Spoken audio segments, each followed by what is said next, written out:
할렐루야. 오늘은 부활절입니다. 죽음을 이기시고 부활하신 주님이 주시는 평안과 은혜가 함께 하시길 축복합니다. 오늘 본문은 예수님의 부활 소식을 전하고 있습니다. 예수님의 부활을 최초로 발견한 사람이 누구예요? 유대 종교 지도자들도 아니고 예수님의 제자들도 아니었습니다.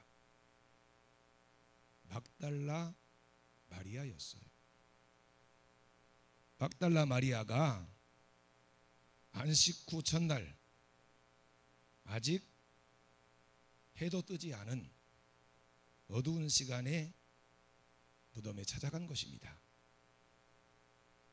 그런데 무덤을 막고 있던 돌이 무덤에서 옮겨진 것을 보았습니다. 그 광경을 본 막달라 마리아가 너무 놀라서 베드로와 요한에게 달려가서 무덤에서 있었던 일을 이야기한 것입니다.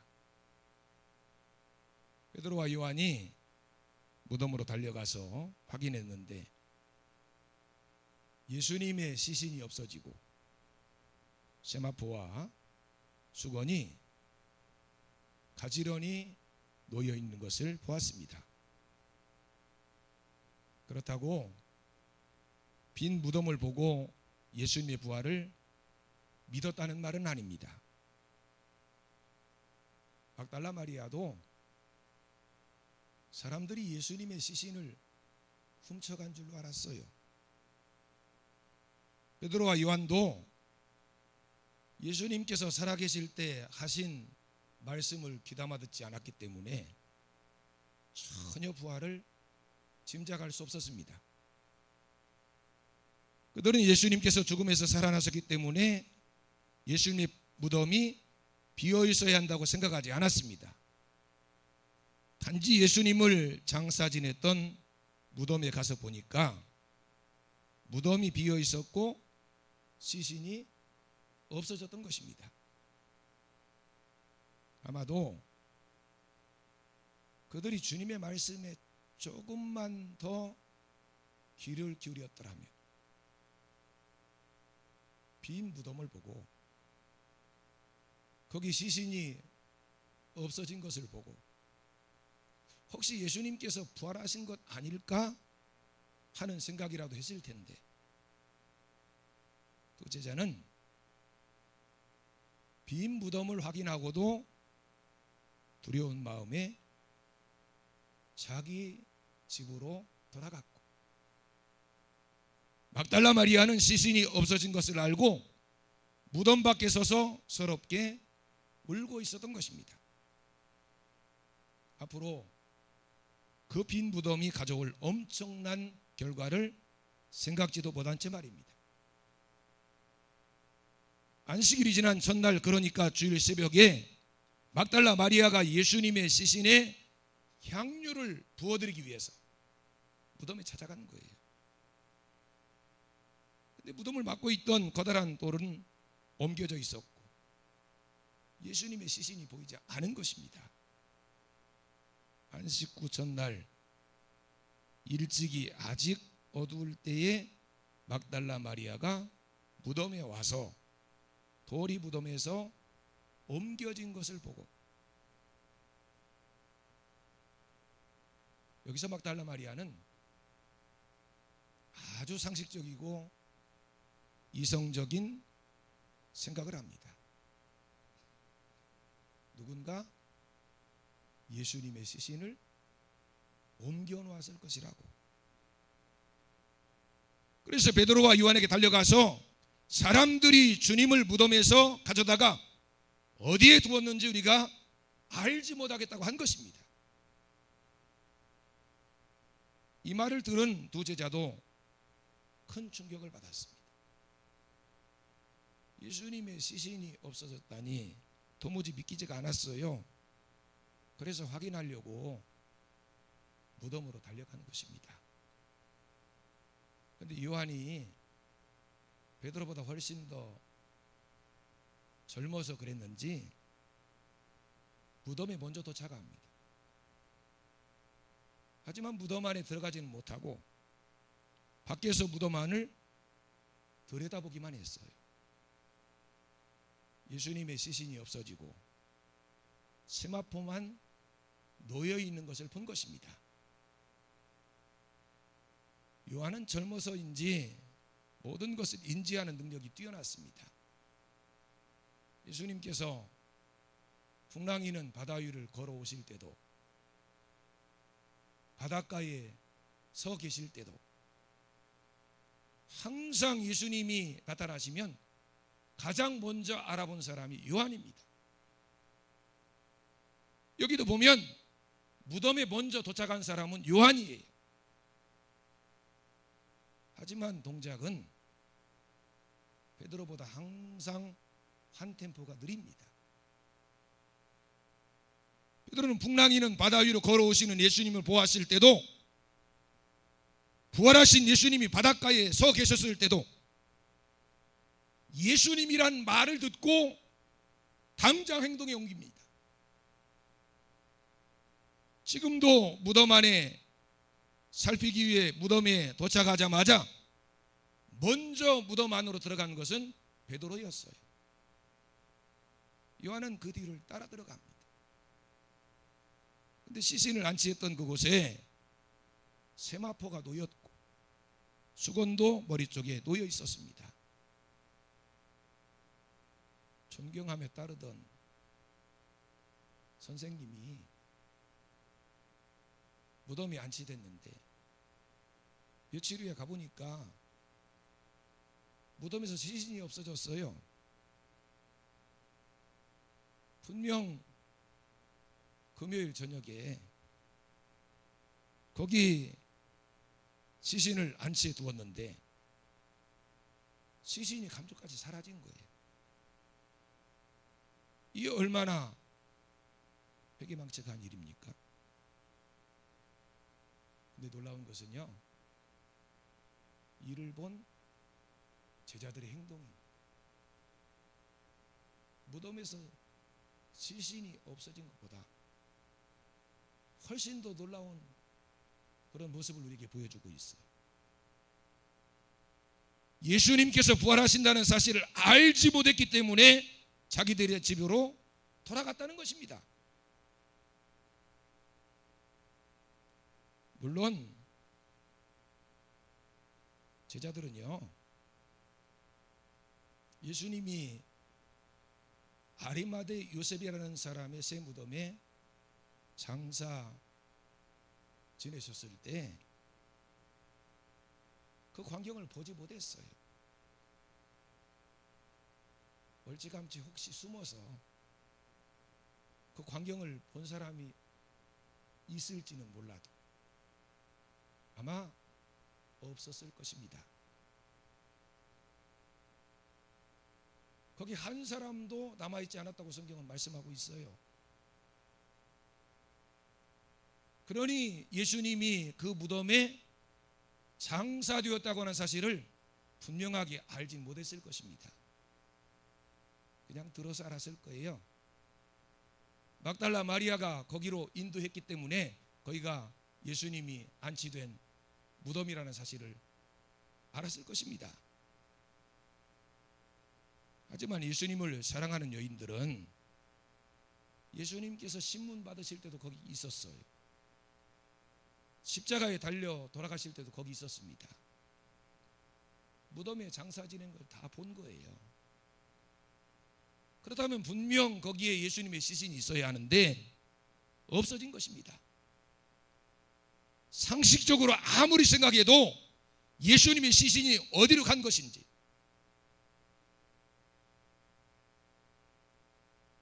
묻기도 하고 찾아다니기도 해야 되는데 부활을 알지 못했기 때문에 자기 집에 돌아갔다는 거예요. 부활을 믿지 못한 사람이 한번 죽으면 어떻게 살아? 아무리 예수님이라도 사람은 다시 살 수 없는 거야. 이렇게 생각하던 제자들이 그 사실을 알지 못하고 그 사실을 믿지 못하고 자기들의 집으로 돌아간 거예요.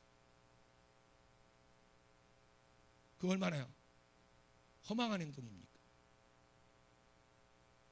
여러분, 부활을 믿지 못하는 사람들에게는 별다른 소망이 없습니다. 무슨 소망이라도 있어야 찾아보기라도 하는데 아무런 소망 없는 사람들이 무슨 행동을 하겠어요? 베드로같이 행동파도요, 소망을 잃어버리니까 아무런 행동도 하지 않고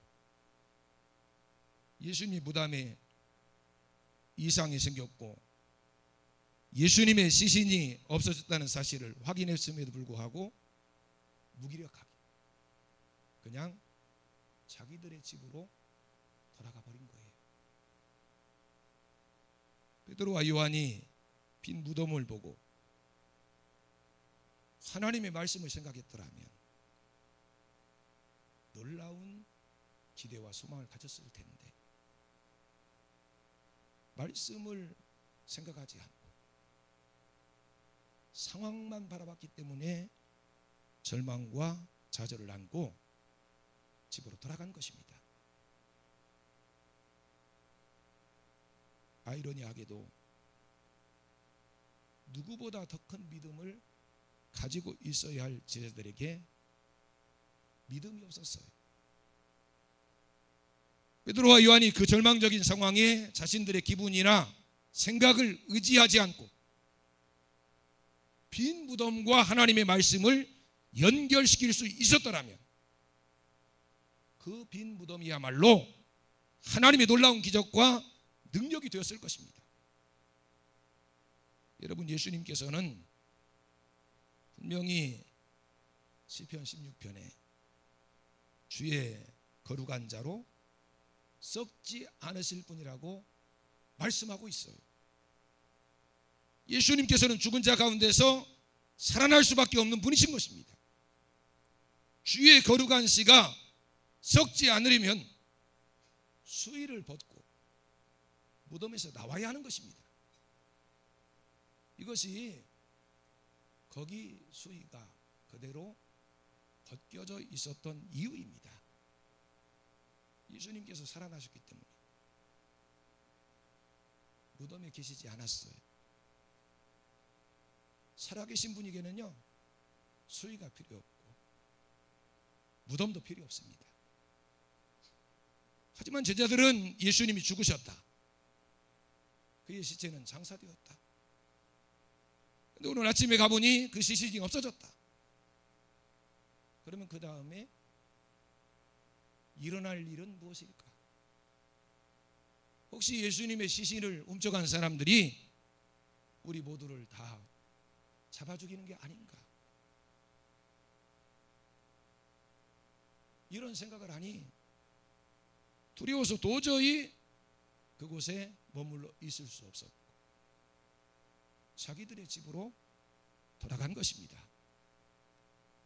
그리고 거기 꽁꽁 숨어버렸어요. 사실 예수님께서 부활하신 것은 전혀 이상한 일이 아니었습니다. 왜냐하면 하나님께서 이미 선지자들을 통해서 예언을 하셨고 예수님께서도 살아생전에 여러 번 그 사실에 대해서 말씀을 하셨기 때문이에요. 적어도 예수님의 제자라면 예수님이 어떤 말씀을 하셨을 때 그 말씀을 그냥 한두 번 하신 것도 아니고 여러 번 말씀하셨다면 귀담아 듣고 있다가 조금이라도 그 말씀을 생각해야 되는 것 아닙니까? 오늘 저와 여러분이 하나님 백성이라면 하나님께서 우리에게 수시로 들려주신 어떤 말씀이 우리가 어떤 일이 발생되었을 때 그 말씀이 우리 머릿속에 우리 마음속에 생각이 돼야 하지 않을까요? 상황은 펼쳐지는데 말씀이 생각이 안 나요. 그러면 우리가 말씀을 어떻게 대했다는 것입니까? 아무 생각 없이 귀담아 듣지 않은 거예요. 여러분이 어떤 어려움이 있을 때요, 하나님의 말씀이 여러분 가운데 생각난다면 반드시 그 어려움을 이길 수 있습니다. 하지만 말씀 없이 그 모든 상황을 극복해 나간다는 건 정말 어려운 거예요. 이런 복중의 복은요, 하나님의 말씀의 빛 아래 거하는 것입니다. 제자들도 그 말씀을 알지 못할 때는 모든 것이 캄캄했어요. 절망과 좌절이 찾아온 것입니다. 어떤 일이 일어날 때 우리는 그 모든 일을 하나님 말씀에 비추어 볼 수 있어야 합니다. 하나님 말씀에 비추어 보면 그 모든 뜻을 알 수 있어요. 불안해하지 않아도, 두려워하지 않아도 되는 것입니다. 하나님 말씀에 비추어 보면 평범하게 생각했던 삶도 결코 평범하지 않은 거예요. 모든 것이 새롭습니다.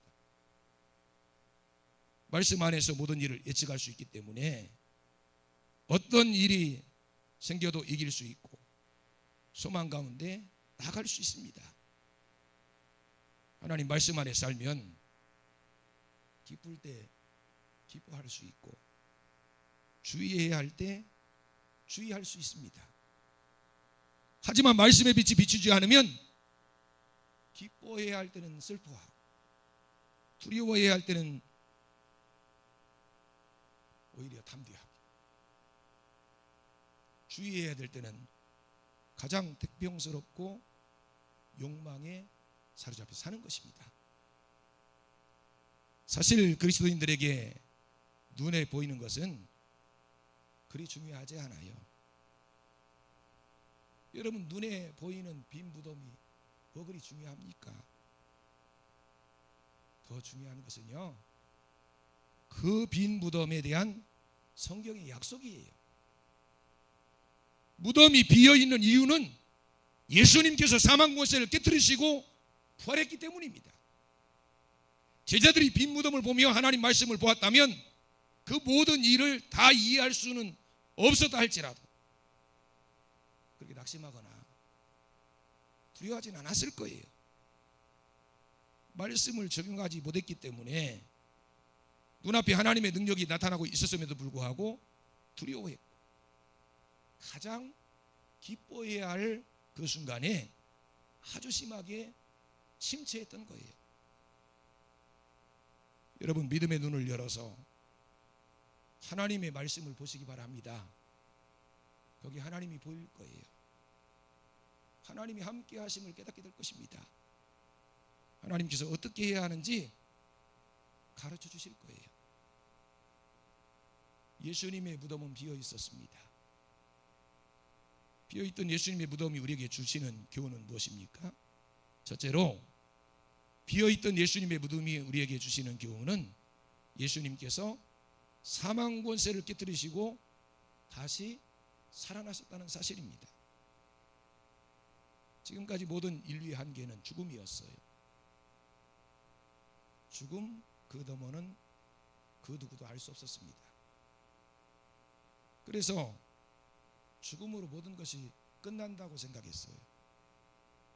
죽어서 무덤에 갇힌 자는 꼼짝할 수 없다고 생각했습니다. 한 번도 그 죽음을 깨뜨리고 영원히 살아서 돌아온 자가 없었기 때문입니다. 성경에 보면요, 몇몇 사람들이 죽음을 뛰어넘은 기록을 볼 수 있습니다. 에녹이 그랬고 엘리야가 그랬습니다. 그리고 무덤에 갇힌 지 나흘이나 된 나사로는 주님의 능력으로 다시 살아나기도 했어요. 그리고 성경에 여러 번 죽은 자가 살아나는 사건이 기록되어 있습니다. 그런데 중요한 것은 그들은 주님의 능력으로 그런 것이지 자신들의 능력으로 그런 게 아닙니다. 하지만 주님께서는 자신의 능력으로 사망의 사슬을 끊고 죽음에서 다시 살아나신 거예요. 예수님을 믿지 않는 사람들은 죽음을 끝이라고 생각해서 죽지 않으려고 몸부림칩니다. 오늘 새벽에 우리 언론 목사님께서 수천하셨습니다. 어제 저녁부터 계속 숨쉬기가 굉장히 힘드셨어요. 숨쉬는 모습을 보면서 저는 한두 시간도 견디지 못하겠다 이렇게 생각했는데 10시 넘도록 그냥 계속 거친 숨을 쉬시는 거예요. 저는 내려왔고 새벽 한 3시 20분 정도 됐는데 전화가 왔어요. 목사님이 숨이 떨어지신 것 같다고. 그래서 새벽까지 올라갔습니다. 근데 목사님께서 며칠 전부터 저에게 하신 말씀이 있어요. 식사를 하시면서 문득 천국에 가면 얼마나 기쁠까? 또 어느 날 천국에 가니까 너무너무 행복하네. 그냥 밑도 끝도 없이 그런 말씀을 하시는 거예요. 그리고 여전히 하나님 나라를 바라보며 고통을 이기시는 그 모습을 보면서 너무너무 감사했습니다. 참 힘든 삶 사신 분이셔요. 하나님께 부름받고 목회하면서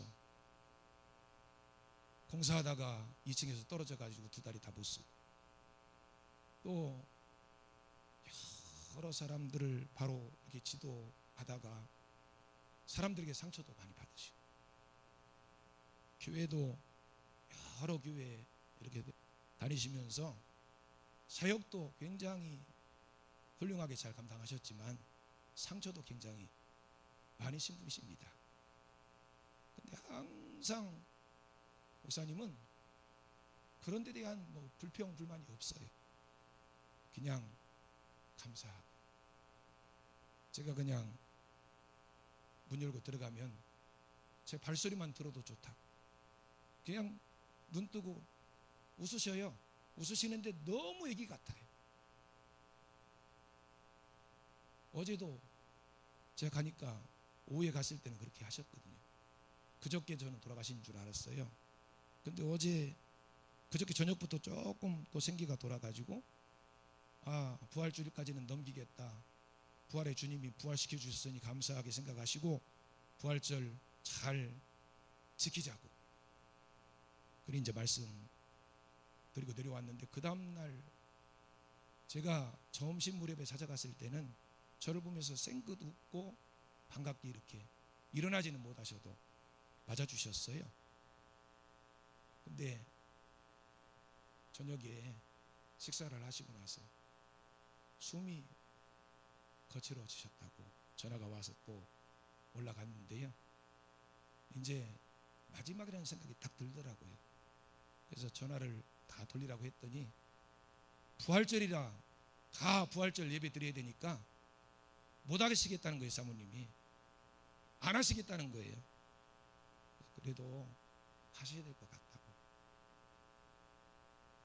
이게 몇 번 그런 과정을 겪으면 꼭 안 돌아가실 것처럼 생각이 들거든요. 하지만 그 주기가 돌아가실 준비를 하는 거예요. 그래서 이번에는 조금 어렵겠다. 굉장히 숨이 거칠었거든요. 그리고 그걸 막 2시간, 3시간씩 저는 옆에서 이렇게 지켜보면서 너무 제가 고통스러운 거예요. 숨이 너무 거치니까 아무 반응은 하지 않는데 숨이 그냥 너무 거치니까. 근데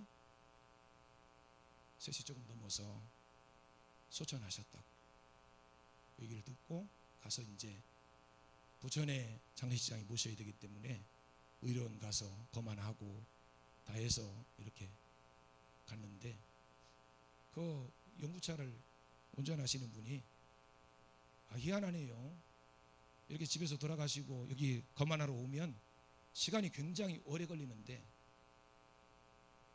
한 10분, 15분 되니까 다 끝내주는 거예요. 저보고 너무 신기하대요. 목사님이 오셔서 그런가 봐요. 그러더라고요. 하나님이 너무 사랑하시기 때문에 모든 절차 다 이렇게 합력해서 선을 이루도록 그렇게 하셨다고 생각이 듭니다. 사실 믿는 자에게는요, 이 죽음이라는 게 그냥 기쁜 거예요. 그냥 행복한 거예요.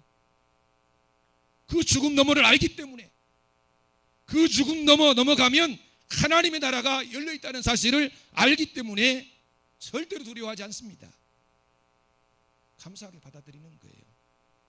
다만 남은 식구들은 너무 그동안 쌓인 정이 깊고 크기 때문에 그걸 이기지 못하는 것이지, 천국에 소망이 있는 사람들은 그래도 천국 간 것에 대한 감사, 기쁨이 끊이지 않는 것입니다. 사실 우리가 걱정해야 될 것은요, 죽음이 아닙니다.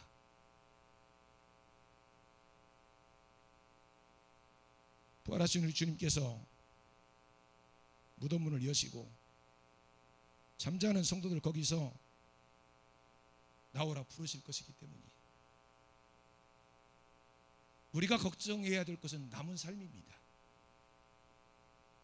우리 인생은 두 번 다시 주어지지 않아요. 어떤 종교에서는 다시 살고 잘 살면 좋은 곳으로 또 태어나고 못 살면 나쁜 곳으로 태어나가지고 고생 죽도록 한다고. 절대로 하나님은 우리 인생을 두 번 다시 허락하지 않으십니다. 단 한 번 사는 거예요. 단 한 번 살면서 영원한 하나님 나라를 준비해야 하고, 준비하지 못하면 지옥으로 떨어지는 것입니다. 이번 생에 잘못하면 다음 생에 잘하면 되지. 천만의 말씀이에요. 착각입니다.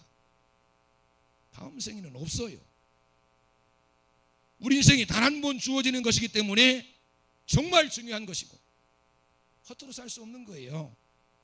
이 한 번의 기회가 영원한 생명을 받을 수 있는 시간이고 하나님의 상급과 면류관을 받을 수 있는 시간이라는 사실을 믿으시기 바랍니다.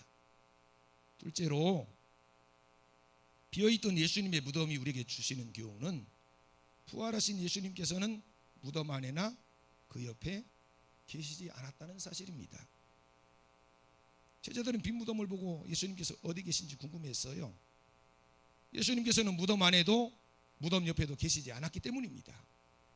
무덤 안을 살펴보니 예수님께서 입고 계셨던 세마포도 입고 계셨던 그대로, 수건도 얼굴을 동인 그 자리 그대로 벗겨져 있었습니다. 그렇다면 예수님이 그 옷을 벗고 일어나셨다는 거예요? 그냥 빠져나오셨다는 거예요? 그냥 빠져나오신 거예요. 그 수건을 풀고 나오셨다는 거예요? 그냥 빠져나왔다는 거예요? 그 자리 그대로 있었거든요. 그냥 몸만 싹 빠져나오신 거예요. 어떻게 그렇게 될 수 있지? 나중에 제자들이 있는 그 다락방으로 예수님 찾아가시거든요. 그런데 예수님이 문을 열고 들어가셨어요? 그냥 들어가셨어요? 부활하신 몸은 그런 몸입니다. 시공간을 초월하는 거예요. 영광의 몸이 되신 거예요.